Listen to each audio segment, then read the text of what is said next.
l'Asie, pourquoi le Vietnam? J'ai eu l'occasion déjà de travailler dans d'autres fonctions en Asie à plusieurs reprises. J'ai visité l'Asie peut-être une vingtaine de fois. Je n'avais pas visité le Vietnam. Et donc, quand l'AUF a souhaité renouveler son directeur sur la région Asie-Pacifique, naturellement, j'ai posé ma candidature en espérant de faire profiter de mon expérience aux 87 universités qui sont membres de l'Asie, ici à l'AUF en Asie-Pacifique. Alors, la région Asie-Pacifique, c'est une région des opportunités. Alors pourquoi je dis ça? Parce que hier j'étais à une conférence du ministre de l'Éducation du Vietnam qui nous a invités pour une conférence générale avec l'UNICEF autour de la transition numérique de l'éducation. Et cette conférence était basée sous la coupe de l'ASEAN, cet ensemble de pays qui travaillent ensemble depuis maintenant plusieurs dizaines d'années et qui montrent toute la dynamique de cette partie du monde. Donc je dirais Asie égale opportunité.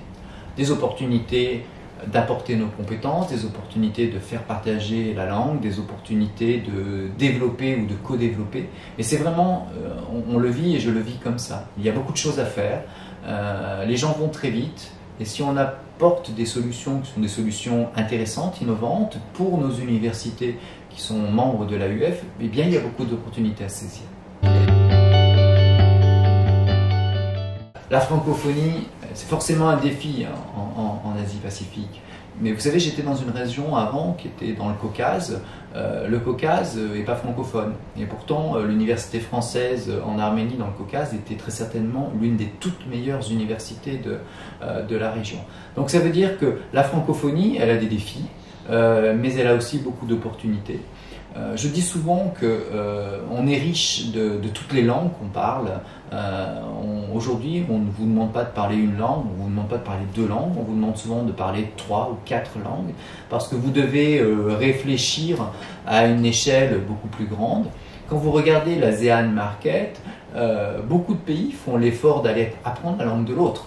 Quand vous allez au Vietnam, on va vous dire je vais apprendre le coréen, je peux apprendre la langue du Japon, le philippin, tout ça. Et maintenant, je dis qu'aux étudiants, l'anglais c'est une norme. Vous n'allez pas faire une différence en parlant l'anglais. L'anglais il est obligatoire.